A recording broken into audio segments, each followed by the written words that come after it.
जय श्री राम। हर हर महादेव। मैं दिवक्ता बागेश श्रीवास्तव वाराणसी से पुनः आप लोगों के समक्ष उपस्थित हुए एक नया वीडियो लेकर। और आज का विषय है यूपी अर्बन बिल्डिंग एक्ट 1972। इसके पूर्व भी मैंने उत्तर प्रदेश लोकल लॉ से संबंधित लगभग 41 वीडियो अपने यूट्यूब चैनल पर अपलोड कर दिया है। कृपया आप लोग उसको जरूर देखें और उसका लाभ उठाएं। आज हम चर्चा करेंगे अध्याय 3 का। अध्याय 3 में बताया गया है कि एक कोई भवन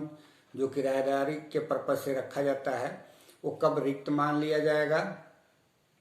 और यदि उसके उल्लंघन में कोई व्यक्ति उसका अध्यासन करता है तो अनधिकृत रूप से उसको अध्यासी समझा जाएगा। और उसकी सूचना, यदि कोई भवन रिक्त हो रहा है तो उसकी सूचना कितने दिन के भीतर एक किराएदार को देना होता है, जिला मजिस्ट्रेट को, और एक मकानदार को कितने दिन के भीतर उसकी सूचना देनी होती है। इसके पश्चात हम लोग देखेंगे धारा 17 में कि वो शर्तों का पालन करते हुए जिला मजिस्ट्रेट द्वारा उसको प्रदर्शन का आदेश दिया जाएगा। और धारा 18 में हम लोग देखेंगे कि कोई यदि धारा 16 से या धारा 18 से कोई व्यक्ति है तो उसका जो है अपील कहाँ कर सकता है, तो जिला न्यायाधीश के यहाँ अपील कर सकता है। उसके लिए हम लोग देखेंगे। तो ये चूंकि इसमें 2 तरह का वीडियो मैं बनाऊंगा। एक वीडियो बनेगा जो अभी धारा 12, 13, 15 और 17, 18 से संबंधित होगा। दूसरा वीडियो धारा 16 और धारा 19 से संबंधित होगा।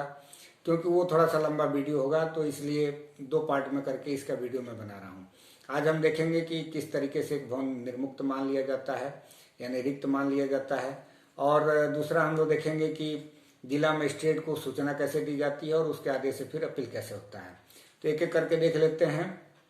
धारा 12 में जो बातें कही गई हैं वो चाहे किराएदार हो या कोई मकान मालिक हो, दोनों के लिए बातें कही गई हैं कि जो किराएदारी के पर्पज से दिया गया भवन है वो कब रिक्त मान लिया जाएगा।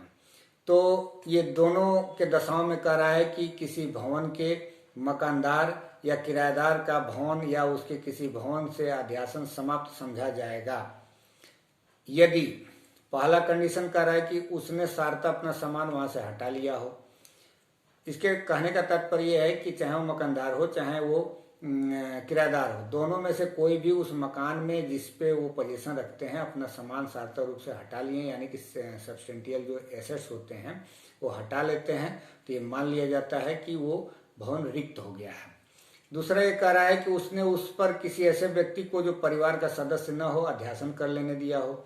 चाहे वो किराएदार हो चाहे मकानदार हो। दोनों की बात ये कर रहा है कि यदि उसके द्वारा किसी ऐसे व्यक्ति को उस मकान में प्रवेश करा दिया जाता है, अध्यासन करा दिया जाता है जो कि उसके परिवार का सदस्य नहीं है,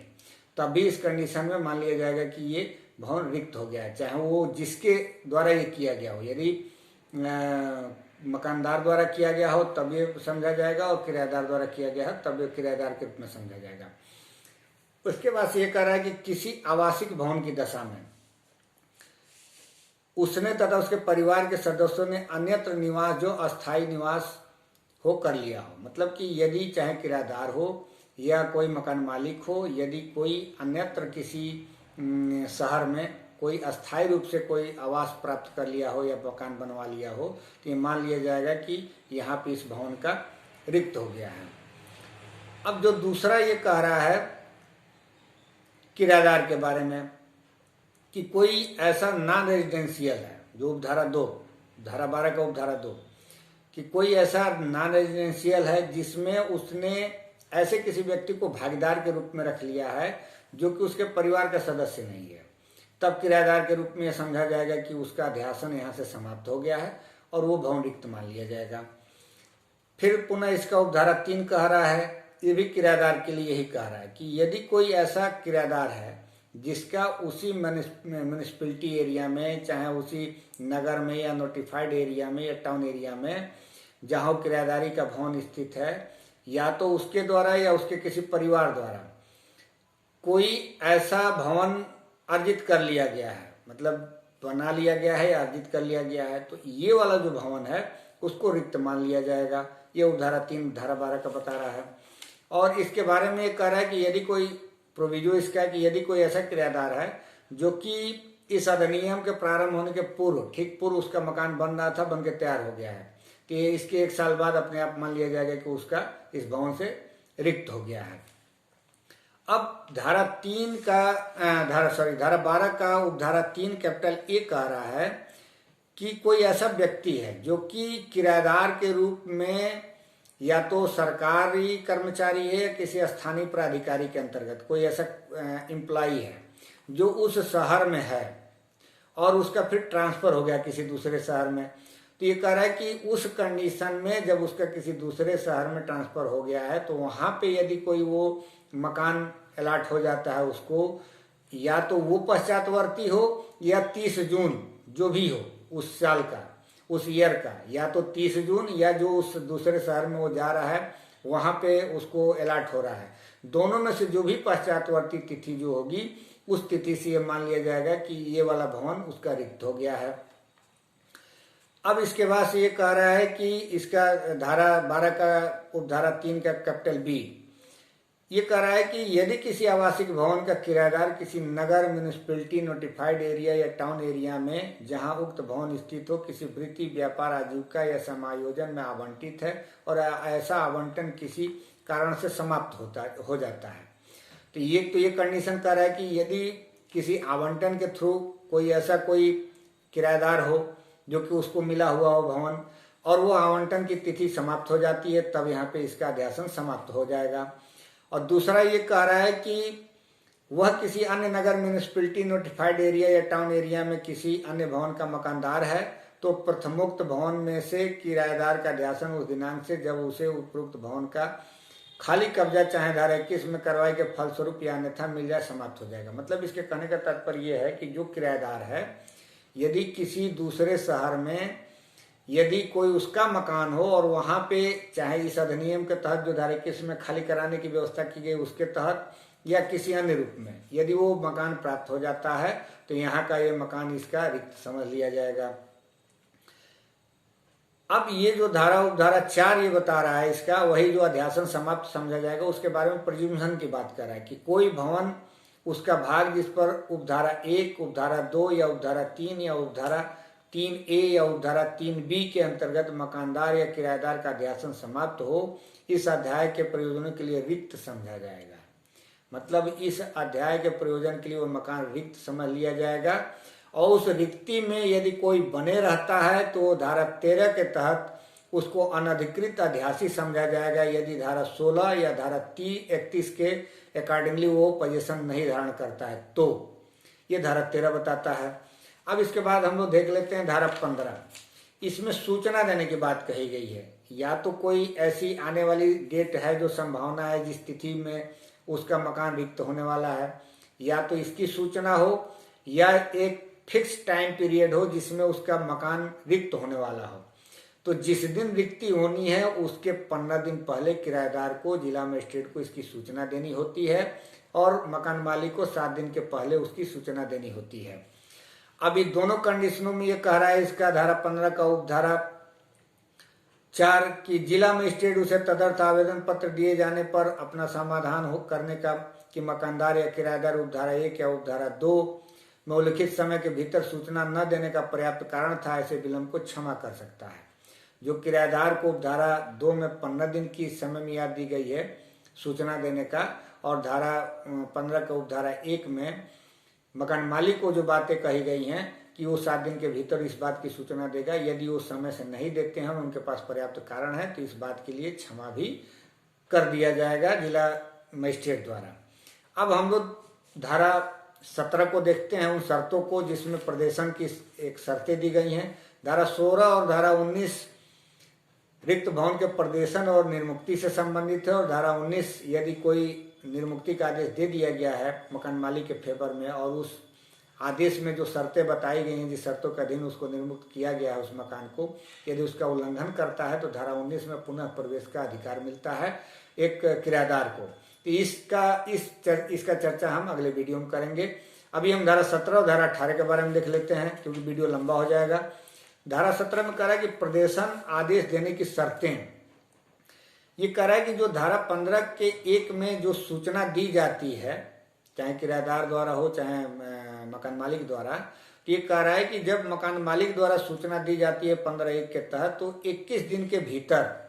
जो जिला मजिस्ट्रेट है वो उस व्यक्ति को जिसका वो मकान है वो सूचना देगा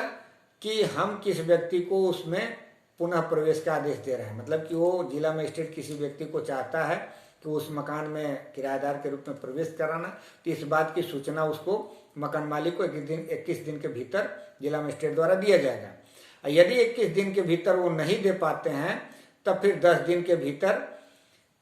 मकान मालिक को यह अधिकार हो जाएगा कि वो अपने किसी पसंद का किराएदार जिसको रखना चाहता है, यदि 10 दिन के भीतर भी वो अलॉट नहीं किया जाता है किसी व्यक्ति को, तो 10 दिन के भीतर वो अपना जिस व्यक्ति को रखना चाहता है इस व्यक्ति की सूचना जिला मजिस्ट्रेट को देगा और फिर उस जिला मजिस्ट्रेट द्वारा उस व्यक्ति के नाम प्रदर्शन आदेश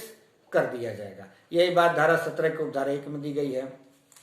अब इसका उपधारा 2 कह रहा है कि यदि किसी भवन का कोई भाग आवासिक प्रयोजनों के लिए मकानदार के अध्यासन में हो अथवा आवासिक प्रयोजनों के लिए धारा 16 के उपधारा 1 के खंड ख के अधीन उसके पक्ष में निर्मुक्त किया जाए, तो उक्त उपधारा के खंड क के अधीन उसके शेष भाग का प्रदर्शन मकानदार नामित व्यक्ति के पक्ष में ही किया जाएगा। इसके कहने का तात्पर्य है कि जब धारा 16 के तहत निर्मुक्ति का आदेश यदि मकान मालिक के पक्ष में किया जाता है तो जो शेष भाग उसके बचे रहते हैं, तो ऐसा नहीं कि उसके लिए फिर अलग से कोई प्रदर्शन आदेश होगा या उसकी निर्मुक्ति होगा। जो कुछ भी होगा फिर वो अपने पसंद का शेष भाग के लिए मकान मालिक स्वतंत्र होगा कि वो अपना किराएदार रख सके। और इसके लिए भी फिर वो आवेदन देगा जिला मजिस्ट्रेट को, जिला मजिस्ट्रेट इसका प्रदर्शन आदेश देंगे। अब हम लोग देख लेते हैं धारा 18 में कि कोई यदि व्यथित व्यक्ति है, चाहे वो धारा 16 से या धारा 19 से, तो 15 दिन के भीतर, हम पहले ही चर्चा कर चुके हैं कि धारा 16 और 19 का चर्चा हम बाद में करेंगे। तो ये कह रहा है कि यदि कोई व्यक्ति धारा 16 से या धारा 19 से कोई व्यथित व्यक्ति है तो 15 दिनों के भीतर जिला न्यायाधीश महोदय के यहाँ अपील दाखिल कर सकता है। अब यहाँ लिखा तो अपील है, लेकिन जो इसके भीतर के कंटेंट्स हैं वो पुनरीक्षण की बात करते हैं। अब इसमें ये कह रहा है कि कुछ ग्राउंड है, किन ग्राउंड पे वो आवेदन दिया जाएगा। यदि जिला मजिस्ट्रेट ने ऐसे क्षेत्राधिकार का प्रयोग किया है जो उसमें विधि द्वारा निहित नहीं है, या जिला मजिस्ट्रेट ऐसे क्षेत्राधिकार का प्रयोग करने में असफल रहा है जो उसमें विधि द्वारा निहित है, या जिला मजिस्ट्रेट ने अपने क्षेत्राधिकार का प्रयोग करने में अवैध रूप से या तात्विक अनियमितता से कार्य किया है, तो ये पुनरीक्षण के लिए आवेदन किया जा सकता है 15 दिन के भीतर। अब चूंकि विधायी द्वारा ये एक्ट बनाया गया है, अब हम लोग इसमें कहीं से किंतु परंतु कमेंट नहीं कर सकते हैं, लेकिन शीर्षक इसका अपील का है और कंटेंट्स इसका पुनरीक्षण का दिया गया है, रिवीजन का। तो जैसे है जिस स्थिति में उसको हम लोग को पढ़ना ही होगा। अब उपधारा 3 इसका ये कह रहा है कि यदि अपील में कोई ऐसा दे दिया जाता है, ये पुनरीक्षण में जो डिसीजन जिला न्यायाधीश के तहत, तो उसी के अकॉर्डिंगली जिला मजिस्ट्रेट यदि कोई बल प्रयोग भी करना पड़े तो उसको निर्मुक्त कराने में या प्रदर्शन कराने में बल का प्रयोग भी करवा सकता है। तो इस प्रकार से हम लोगों ने देखा कि धारा 12 में कैसे किसी भवन को रिक्त मान लिया जाता है, किन किन कंडीशनों में। फिर हम लोगों ने देखा धारा 13 में कि यदि कोई ऐसा व्यक्ति है जो कि रिक्त भवन में धारा 16 और धारा 31 के अधीन रहते हुए यदि वो नहीं है तो फिर उसको अनधिकृत ऐतिहासिक रूप में मान लिया जाएगा। और धारा 15 में हम लोगों ने देखा कि एक मकान मालिक को और एक किराएदार को जब उसका मकान रिक्त होने वाला है या जिस दिन रिक्त हो रहा है तो उसके कितने दिन के पूर्व उसको जिला मजिस्ट्रेट को सूचना दी जाएगी। और फिर धारा 17 में हम लोगों ने देखा कि प्रदर्शन आदेश जो दिया जाएगा उसमें किन शर्तों का पालन करेगा जिला मजिस्ट्रेट द्वारा। और फिर धारा 18 में हम लोगों ने देखा, जो कि दूसरे पार्ट का ये विषय था, जो वीडियो हम बनाएंगे, कि कोई धारा 16 या धारा 19 से व्यथित व्यक्ति है तो अपील या पुनरीक्षण के लिए धारा 18 में कैसे वो आवेदन जिला न्यायाधीश को दे सकता है। और फिर जिला न्यायाधीश द्वारा जो भी निर्णय होगा वो उस पर जिला मजिस्ट्रेट कंप्लायंस कराएंगे। हमें आशा है कि आप लोग को मेरा वीडियो जरूर समझ में आया होगा। इसके लिए आप लोग डायरेक्ट जरूर पढ़ें, तथा अभी तक जिन व्यक्तियों द्वारा मेरे इस चैनल को सब्सक्राइब नहीं किया गया है कृपया सब्सक्राइब कर लें और अधिक से अधिक लोगों को शेयर करें ताकि अधिक से अधिक लोग लाभ उठा सकें। साथ में बेल आइकन पर क्लिक कर दें ताकि जब भी मैं कोई वीडियो अपलोड करूं तो इसकी सूचना तुरंत आप लोग को मिल जाए। अगले वीडियो में मैं पुनः हाजिर रहूंगा, तब तक के लिए इजाजत दीजिए। धन्यवाद।